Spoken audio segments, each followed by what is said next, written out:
73 সালে গয়েশ্বরচন্দ্র রায়, ফণীভূষণ মজুমদার, তাঁতিবাজারের অনেক নেতা ছিল যারা গিয়েছিল তার কাছে যে আপনি রমনা কালী মন্দির ফিরিয়ে দেন। তখন উত্তরে বলেছিল রমনা কালী মন্দির নিয়ে যা পোস্তগোলা শ্মশানে। তিনি তখন চ্যালেঞ্জ করে এসেছিলেন যে আমি আপনার জীবন দশায় দেখে যাবেন, নয়তো আপনার মৃত্যু দশায় দেখবেন যে আমি রমনা কালীবাড়ি প্রতিষ্ঠা করেছি। তার এই স্বপ্ন সফল হয়েছে। আর এই সফলতার সাথে যারা ছিল সব প্রথম থেকেই এই পুনরুদ্ধারে, আজকে যাদের দেখছেন জাতীয় নেতৃত্বের মধ্যে আছে, কেন্দ্রীয় নেতৃত্বে, তারা সেদিন ছিল পুনরুদ্ধারে। সবচেয়ে যার বড় অবদান আমার মা দেশনেত্রী বেগম খালেদা জিয়া। তিনি আমাদের এই রমনা কালী মন্দির পুনঃপ্রতিষ্ঠা করে দিয়েছেন বাবু গয়েশ্বরচন্দ্রের হাত দিয়ে। গাছ কাটার মামলার আসামি আমিও কিন্তু। আর তার চেয়ে বড় কথা, আমার মা গাছ কাটার আসামি হয়েই মৃত্যুবরণ করেছে, আমার গর্ভধারিণী মা ঝর্ণা রায়, যার পৃষ্ঠপোষকতায় এই মন্দিরটি পুনরুদ্ধার হয়েছিল, যার সার্বিক সহযোগিতা ছিল। আর আমরা ইয়াং ছেলেমেয়েরা তার পাশে থেকে আমরা কাজ করেছি। আরেকজনের কথা বলতে হয়, রণবীর রায়চৌধুরী এই মন্দিরের সাধারণ সম্পাদকের দায়িত্ব পালন করেছেন। তিনি পূজা আসলেই খুব আনন্দের সাথে কাজ করে যেতেন দিন রাত। গৌতম চক্রবর্তী, তিনিও আমাদের মাঝে নেই। এই লোকগুলার অবদান আমরা কখনো বলতে পারবো না।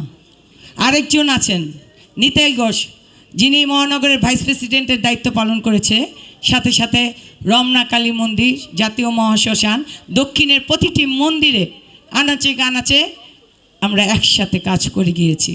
তিনি আজ আমাদের মাঝে নেই, না ফেরার দেশে চলে গেছে। যারা মৃত্যুবরণ করেছে তাদের আত্মার শান্তি কামনা করছি। আরেকজন ছিল বীর বিক্রম সিআর দত্ত, যাকে আমি জেঠু বলে রাখতাম। আমাদের আরেকজনের কথা না বললে নেই, সম্প্রীতির দেশ বাংলাদেশ। তো যেই চৌধুরী আলম গুম হয়েছে, তার ভূমিকা ছিল অনেক এই রমনা মন্দিরে। তিনি সব সময় এই রমনা মন্দিরের পাশে ছিলেন। সবাই ভুলে গিয়েছে চৌধুরী আলমের কথা বলতে, আমি কিন্তু মনে রেখেছি তিনি আমাদের পাশে ছিলেন।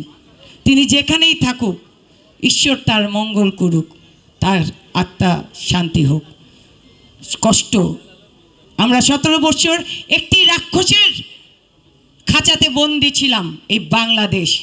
সেই খাঁচা থেকে আমরা মুক্তি হয়েছি 5 আগস্ট ছাত্র জনতার রক্ত গণ অভ্যুত্থানের মাধ্যমে।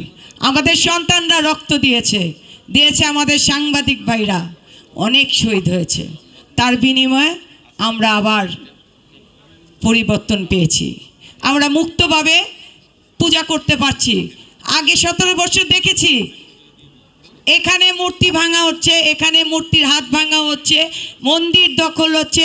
এভাবে আপনার 3000 3500-এরও বেশি মন্দির ভাঙা হয়েছে, হিন্দুদের জায়গা জমি দখল হয়েছে। এই পট পরিবর্তনের পর ডক্টর ইউনূস সরকার সহ যারা আছেন এই সরকারে, আমি সবাইকে কৃতজ্ঞতা ধন্যবাদ জ্ঞাপন করছি। এই কারণে তিনি সারা বাংলাদেশে আমাদের নিরাপত্তা দিয়ে যাচ্ছেন।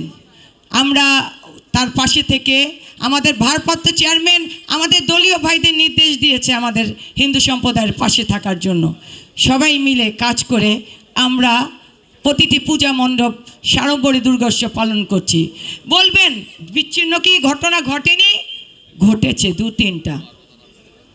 সেগুলো দুর্বৃত্তকারীদের দ্বারা। দুর্বৃত্তকারীদের কোনো ধর্ম থাকে না, দুষ্কৃতিকারীরা কোনো মানুষ হয় না, তারা অমানুষ পশু। আমি বলবো প্রতিটি ধর্ম আমাদের শিক্ষা দেয়, সৎ পথে চলো, ন্যায়ের পথে চলো। যারা ধর্মকে বিশ্বাস করে তারা আজ এই মঞ্চেই দেখেন সম্প্রীতির বাংলাদেশ, এখানেই যিনি আমাদের প্রধান অতিথি। আমি সবসময় বলি তিনি অসাম্প্রদায়িক চেতনার মানুষ, আমার থেকেও বেশি তিনি হিন্দু সম্প্রদায় সম্পর্কে জ্ঞান রাখেন। তারপর যখন বলি বাংলাদেশে আমরা হিন্দুরা ভালো আছি, তখন কিছু লোক গালাগাল দিতে থাকে। কেন ভাই, সত্যি কথাটা স্বীকার করেন না? বাংলাদেশের মানুষ এখন ভালো আছে, শান্তিতে আছে। আমরা এই বছর না, গত বছর যেমন সাড়ম্বরে দুর্গোৎসব পালন করেছি, এই বছর তার চেয়ে বেশি পালন করব। আপনার সারা বাংলাদেশে 33,355টি পূজা হচ্ছে। ঢাকা মহানগরে 152টির পূজা হতো, সেই জায়গায় 178টি পূজা হচ্ছে। এটা কি আমাদের সফলতা না?